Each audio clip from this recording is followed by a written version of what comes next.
Today's guest on the Winning Teams podcast is Carol Schultz. Now, Carol is the founder of an organization called Vertical Elevation, where she focuses on really aligning talent strategy and business strategy in a very, very interesting way. And we talk a lot about that. She also set up a group called the Women Ascending Group, which is really about bringing senior executives together to really help and support each other. And there's also some very interesting angles that she talks about. She's the author of a book, which is really quite a powerful book called Powered by People. And the tagline to the book is How Talent-Centric Organizations Master Recruitment, Retention and Revenue, and how you can actually do that. And we really focus in on, the importance of aligning the talent strategy with the business strategy. And she has a very interesting take on that and why you should do that and how you should go about it and how that strategy, you can adjust that strategy as the context of the organization or the marketplace, whatever it might be, that shifts. And that does take, is changing quite a bit as we know right now. But also, how do you embed that thinking and that mindset into an organization? So, Carol is somebody who's got loads of experience. She's been doing this for a long time. I say that with great sensitivity about her, but she has been doing it for quite some time. And she is a lady with vast experience and is certainly worth listening to when it comes to this topic. So I encourage you to sit back and enjoy this conversation. If you are enjoying the podcast, you'll help us an awful lot if you go and give us a review on Spotify or iTunes or wherever it is that you listen, because that helps us to reach more people. But in the meantime, enjoy the very interesting Carol Schultz.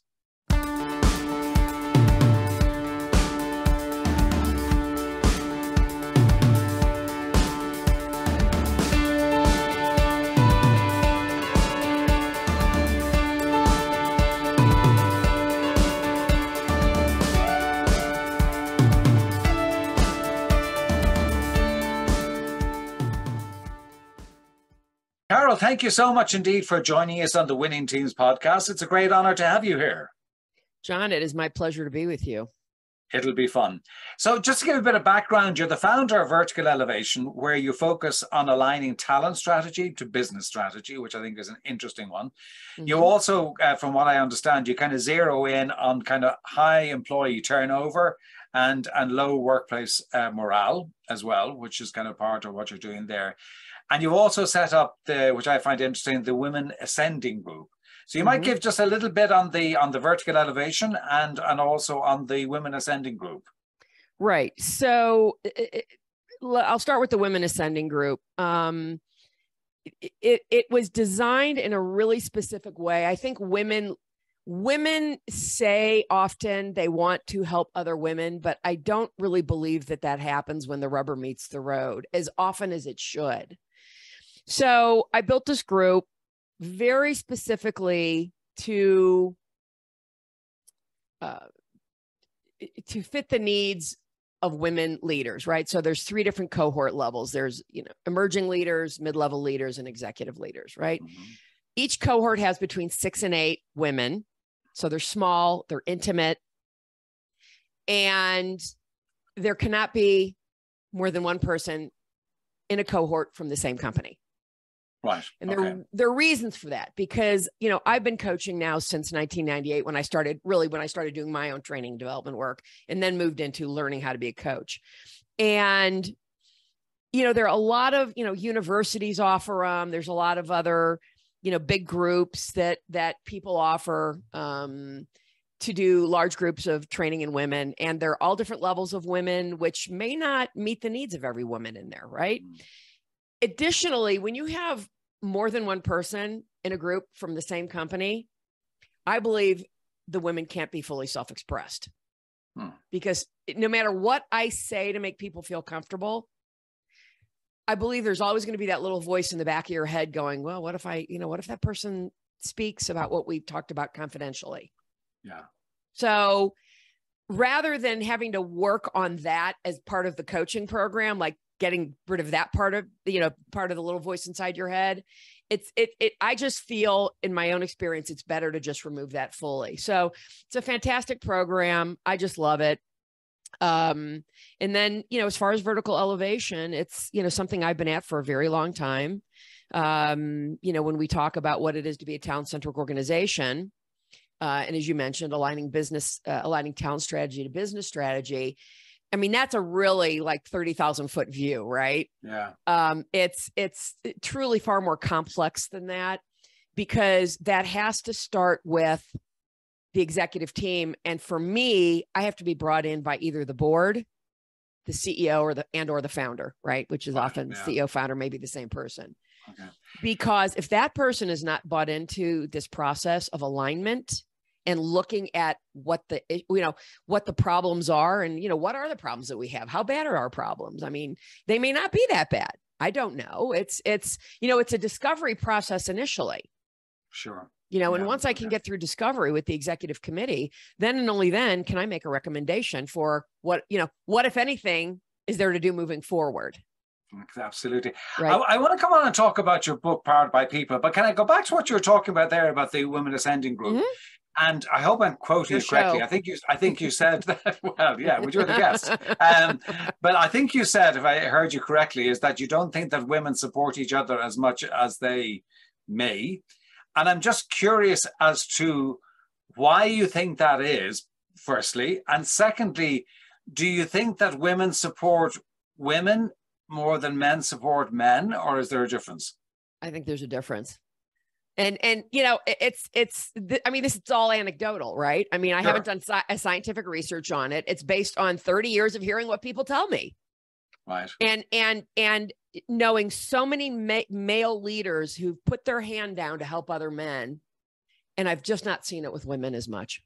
Why do you think that is? I think they're starting. I wish I knew.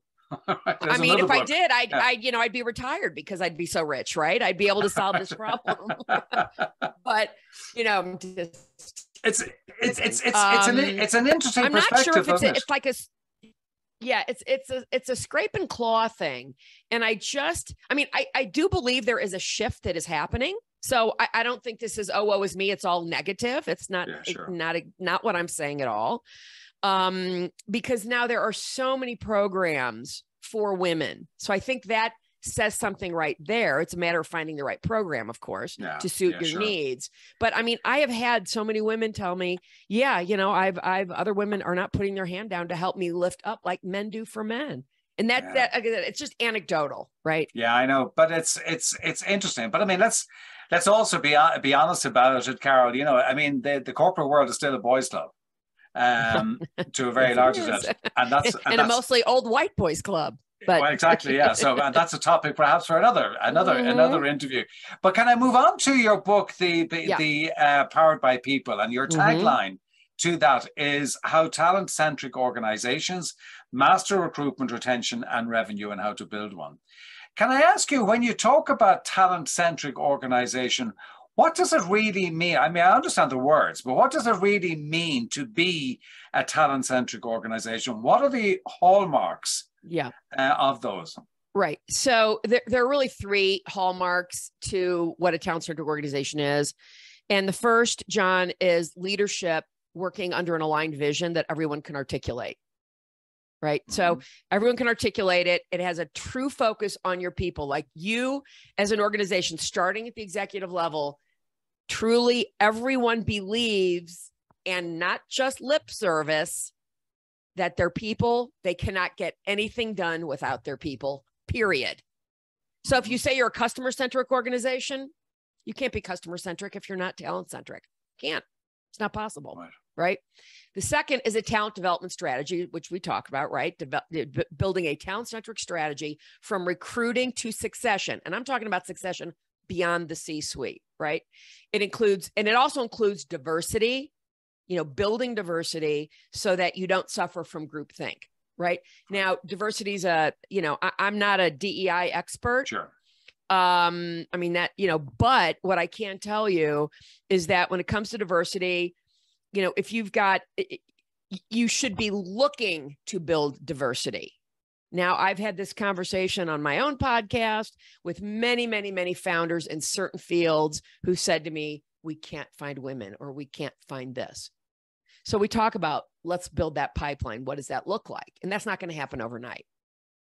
And then the third thing is, built-in blind spot awareness from established feedback loops, right? So we look at shifting the work, and I'm sure there's something you're familiar with, shifting how you think and therefore how you work, right?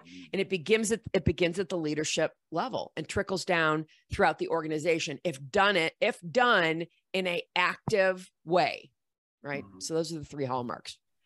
And I mean, lots of organizations will say, okay, well, we've got our strategy and we communicate it and everybody is clear. But then they say, okay, well, we have our business strategy, but what you're focusing on in vertical elevation, what you're talking about in the book, is aligning the talent strategy to the business strategy. And my guess is that many organizations see those as separate, but maybe connected, but actually quite separate. How correct. do you ensure that you can convince the CEO? And what is that you say to the CEO to convince them with that, okay, you've got a business strategy, that's great, right? Yeah. But if you don't have a talent strategy, it ain't worth the paper it's written on. Amen, how do you make that land? Yeah, that's a really, really great question because, again, therein lies the problem, or as I would say, the $64,000 question, right? That, if a CEO, there's so many people out there that are just doing leadership training, development, and coaching. And none of those people, because they don't have the other side of the experience that I've got, they don't realize the importance of putting those 2 things together, to your point. So how does that happen? How that happens, I'm not, my job is not to convince anybody of anything. My job is to ask questions and to listen to what I'm hearing and what I'm not hearing, right? So when I'm talking to a CEO, it's a matter of saying, what's your vision for the company? If I asked your entire executive team what their vision for the company is, would I get the same answer? I mean, I've had a couple people say yes. I've had most people say, well, probably not. When I ask the CEO, if I ask everyone on your executive team, what department or function in the company do you believe is the most important to the success of our organization? What are the answers I'm going to get? And I've had CEOs say, well, if you talk to this person, you'll get this answer. If you talk to that person, you'll get that answer. All that tells me, John, is that they're not fully aligned. It doesn't mean, you're a complete shit show and, you're going to go out of business. That's not what that means. It just means there's a gap somewhere. Right. So by asking those types of questions, in my experience, what that does is it gets them to start thinking, right? Because this has really been living in a blind spot for them, right? The area of, you don't know what you don't know. So as soon as, Sorry, go on. No, I was going to say, once you can bring stuff out of a blind spot, then and only then can you put a structure in place to move forward instead of having it limit you. Yeah.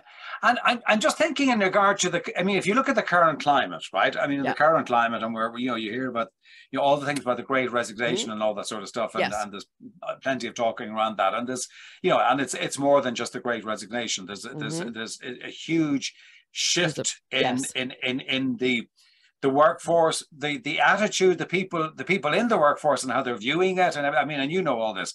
Yes. So how do you kind of adjust your talent strategy? And because you've got it, you can't just say, okay, 2 years ago, I developed a talent strategy and it's in place, right? 2 years from, 2 years on, the whole market for talent is very different. Correct. Right?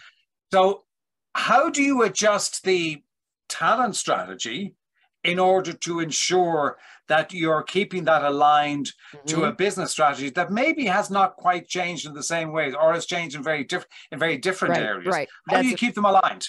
That's a fantastic question. And you keep them aligned in the same way you would keep a marriage aligned, right? Hope. It takes, hope. Hope is not an effective strategy. It takes coming back in and reassessing again. Is what it does. So when you start, companies always think, they lose somebody, they hire somebody new. They lose somebody, they hire somebody new. That is not the problem. Recruiting is not the problem. Talent strategy and alignment is your problem. Okay. So it just means that, maybe after getting this kind of a process in place, as we see things shift, I may have to come in again in another 18 months or a year. Right. And it's not going to be as big of a project. Yeah. Okay. Because it's just kind of like going to marriage counseling. Let's talk about what our problems are now and how do we have to adjust the way we're doing things to have a better, partnership. Right. So if you look at the talent strategy and your experience of working in organizations, what are the kind of the big things that you see organizations getting wrong? I mean, for example, you just mentioned there talking about, oh, well, we've got a high turnover, so maybe we should be looking about how we recruit them, but maybe that's not the answer, right? Right. So what are the things that you see are kind of the big things that people need to focus in on in order to have a robust talent strategy? Well, they need to. So inside of that talent strategy, and it's different for every company, John, right? I mean, it depends on the size of the company. Yeah, it depends on what their expectations are, how much hiring they need to do. But the things that I see in general, the companies are doing that is really ineffective is bringing in, quote, recruiters, internal recruiters, and they call them recruiters, but they really don't have any experience, or they have the wrong experience. They don't actually know what it is to be a professional recruiter because they've never been trained and taught how to be that. Right. So, they're using the post and pray strategy. They're going to LinkedIn and spamming people. This is not a strategy. Okay. So what should they do? What I call post and pray. What they should be doing is, it could be a couple, again, depends, right? So I'm going to just throw a bunch of things out there. One is they bring in, if their internal recruiters aren't experienced, we either replace them or we train them. I mean, if they've got the ability to be trained, we train them. How do you know this is what it means to be a great recruiter? Let me teach you how to do that. How to call somebody, how to even find a phone number. I've had people say to me, you call people? How do you get their phone numbers? And I'm like a deer in headlights. I mean, and it's because nobody's ever taught them, because ultimately this is coming out of the CEO and it's probably being managed by HR, which is the worst place in the world to be managing talent strategy. Okay. That's one of the things I see.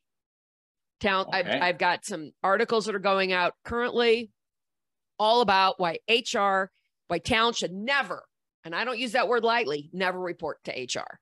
Okay. Okay. But in most organizations, it does. So and I am out to disrupt that. Absolutely. And why do you believe it should not? Why is it absolutely the wrong place? Because human resources doesn't understand what recruiting is. They don't know how to do it. They will say they do. They will say they do. Well, you know what? Get me on the phone with any HR person. I'm telling you this. And I will ask them questions about how do they recruit? How do they think recruiting should be done? And I can guarantee you at least 98% of them will not know.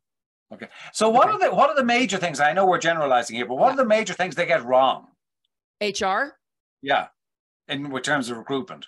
They micromanage it in a way that really makes it a cost center, right? There's a story in the book, and most of the stories, of course, I don't divulge who the people are because they would be fired from jobs or they would embarrass the CEO, right? So I wasn't willing to use names other than when it was a positive, happy story generally.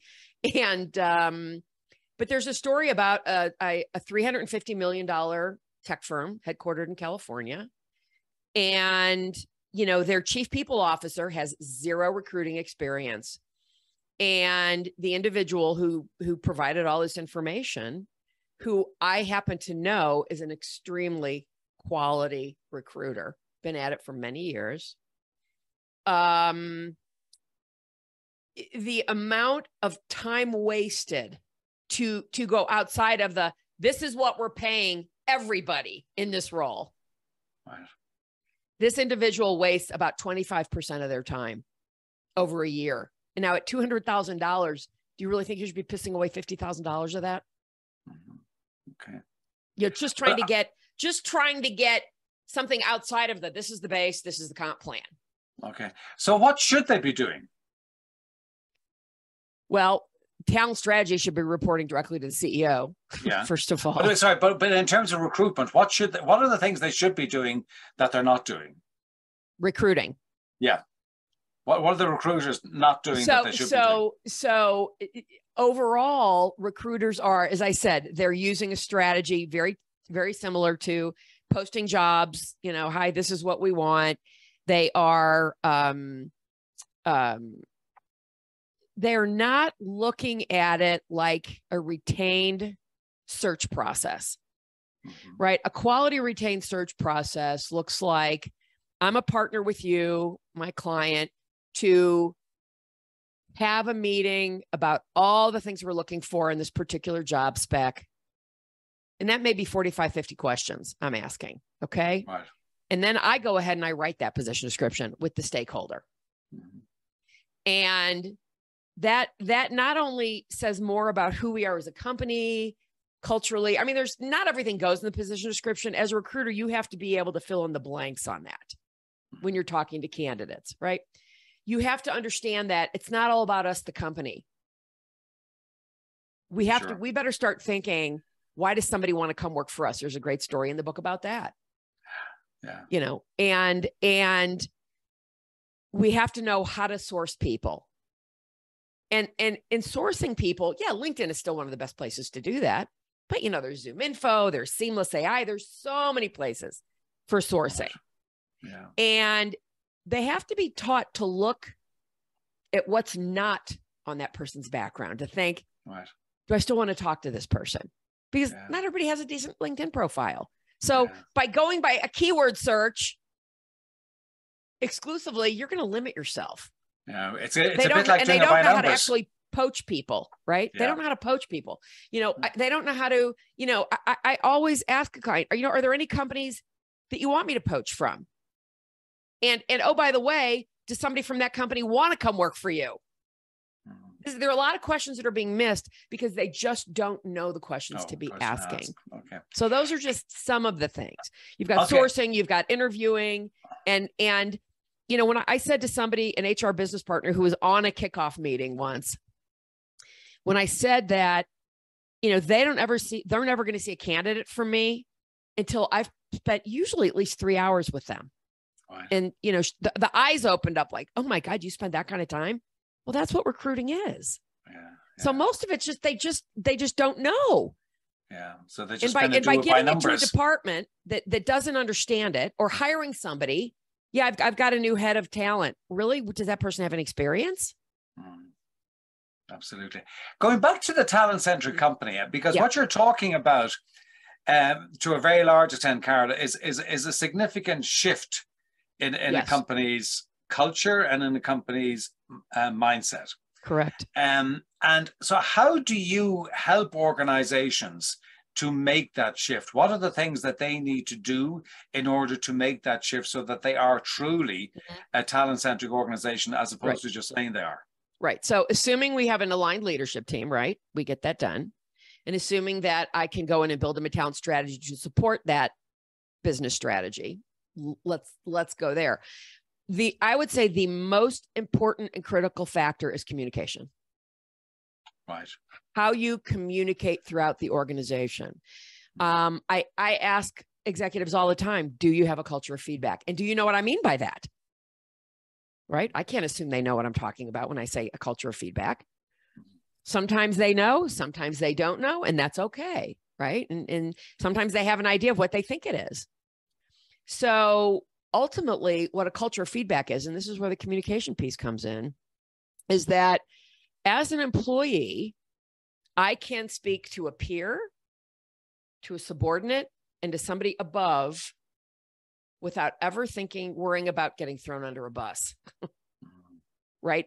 And communicate in a way, this is the important piece here, John, communicate in a way that that the receiver receives that message in a way that doesn't put them on the defense and actually contributes to them. Yeah. Because I think that lots of organizations would say, and with good intentions, that they would say that they would embrace feedback and they would, but I think part of the problem is that very often actually people don't know how to do it. They just don't know how to actually do it. And I think that there's a big piece of work to be done It's the same way. Absolutely. I mean, you know this from coaching. Every executive you talk to, you say, well, do you believe in coaching? They'll all say yes. And then you say, well, how much time do you actually spend coaching your people? And that's a slightly different, Yeah, a slightly different answer. And I think it's the same thing, because yeah. I think very often they say, yeah, okay, I do. But actually, when I get down to it, I don't really know how to do it. So I think that there's a big piece of work in actually helping people to understand how to give and take feedback. Yeah, that's right.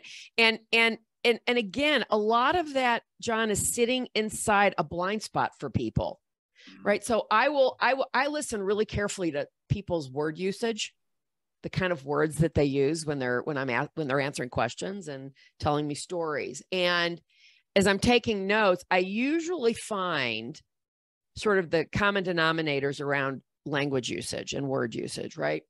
And then I can go to them and say, you use these words a lot. What do you think those words have in common? Right. Yeah. Or, I'll tell you, when people use the word try a lot, Right. And I'll say, okay, so I heard you use the word try a lot. Tell me about how you see that word. Like, how does that, like, if somebody says, if your subordinate says, well, I tried, how does that land for you? Right. And I'm often going to hear something, as you would expect, like, well, they failed, or, yada, yada, yada. Right. The word try is a plan B word. It's a word that, and once people can start, and we talk about that at length, but once people can actually see that, and that comes out of a blind spot, and I guarantee somebody listening to this is going to realize, oh, I never realized that. And what that enables us to do is to start to shift and look at different word usage. Yeah. Right. And those are the pieces to start to build a culture of feedback and a culture of communication so that it's done effectively. Yeah. And I also think there's a big piece of ownership that needs to be in there. I mean, I was having accountability? Accountability, yeah. Because I was having a conversation with a company recently, and they were talking about, and I was pointing out to them the fact that in a couple of areas they had quite a serious turnover of staff, right? And the first thing that was said, the market is so difficult, right? And I think, right. Okay. And I think, the market might be difficult, but if you have a pattern of this, why don't you look at yourself? Why don't you actually look inside and see, well, what are we doing that's not working? That's right. And what are we doing that's actually not right? Because there's something about these people turning over. Now, maybe we hired some of the wrong people, but we didn't hire all the wrong people. Just some of the other people decided they don't like staying here. So what is it about us that is important? So I think there's I do think it's a huge mindset shift and a cultural shift for organizations. And that's why I think the book that you have, Powered by People, is such an important book in terms of kind of really explaining to people how they can actually make that shift. And, I'm assuming that was kind of a big part of the reason, was actually laying out all of the what your experience over many years. There's no question about that. I mean, the book took really from start to finish. As we started planning, here's the idea, here's what the chapter structure is going to look like, so on and so forth. And even though there were some changes in that, it took, I would say, I'm probably close to 15 months. Wow, yeah, I can well believe that. Maybe 16. I have to really go back and look, but it's but I had a COO tell me recently who's looking to be moved into the CEO role. They're just losing their CEO in her organization, who said to me, like, I've got 7 people on my team reading it right now. Well, I can well imagine, because it's also very much it's almost like a handbook as well. I mean, it's a read, it's informative, it's educational, but it's also one that somebody can have in their desk and pick it up and say, okay, I need to dip into this part of it. Right. So and listen, a book is not going to solve all your problems. Okay. As you and I both know. And I call myself out on that. As I'm writing this book, by the way, the book's not going to solve all your problems. Okay.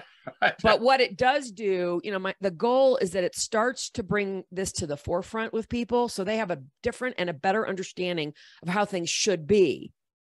Right. I mean, what's a book really? If you do it in the right way, it's a really expensive business card. Well, but I mean, what it is that it triggers thoughts. It Correct. triggers ideas, it triggers strategies, That's it triggers the idea. self-reflection, and that's really what you're doing. And I think you've done that extraordinarily well. Yeah, Carol, this has been fantastic. Before we get into, I ask you kind of where people can get in touch with you. We'll have it all the show notes. Two questions I have for everybody. One, a book other than your own that's had an impact upon you. What's the book and what was the impact? I would say The Bond by Wayne. I'm going to probably start crying now. The Bond by Wayne Pacell, who I'm not sure if he still is. He was the CEO of the United States Humane Society. Right. And he wrote this extraordinary book about the bond between animals and their humans.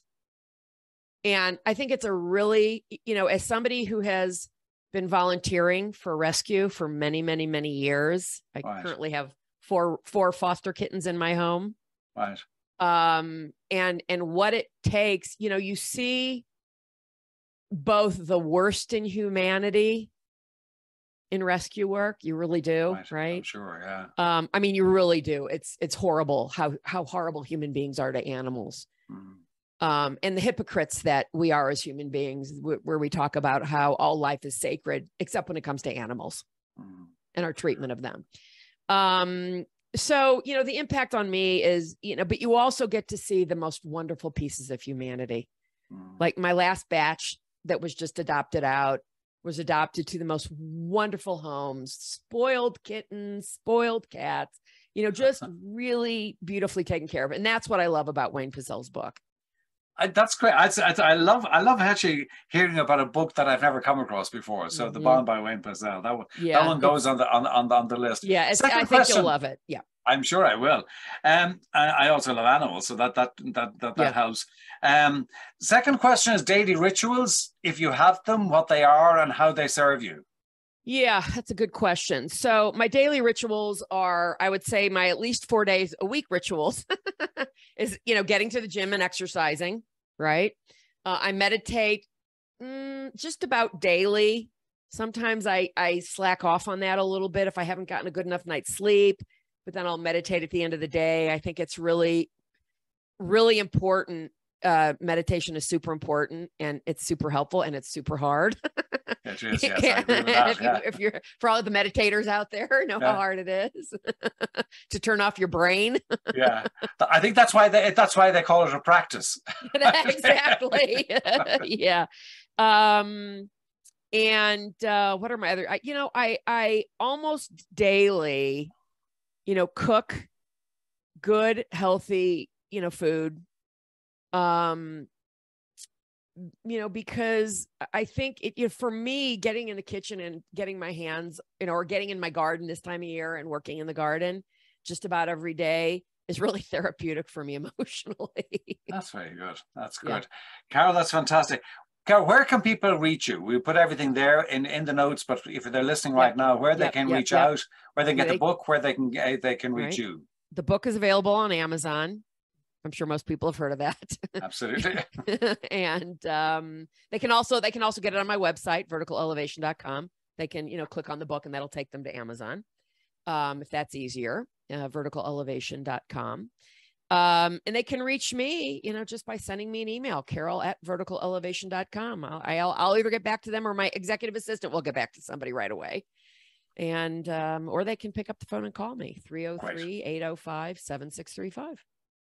Carol, that is fantastic. Thank you so much for being a guest. I really enjoyed the conversation, really informative, really helpful, and also good fun. Thank you so much for being here. Well, it's a pleasure to have been with you, John. Thanks.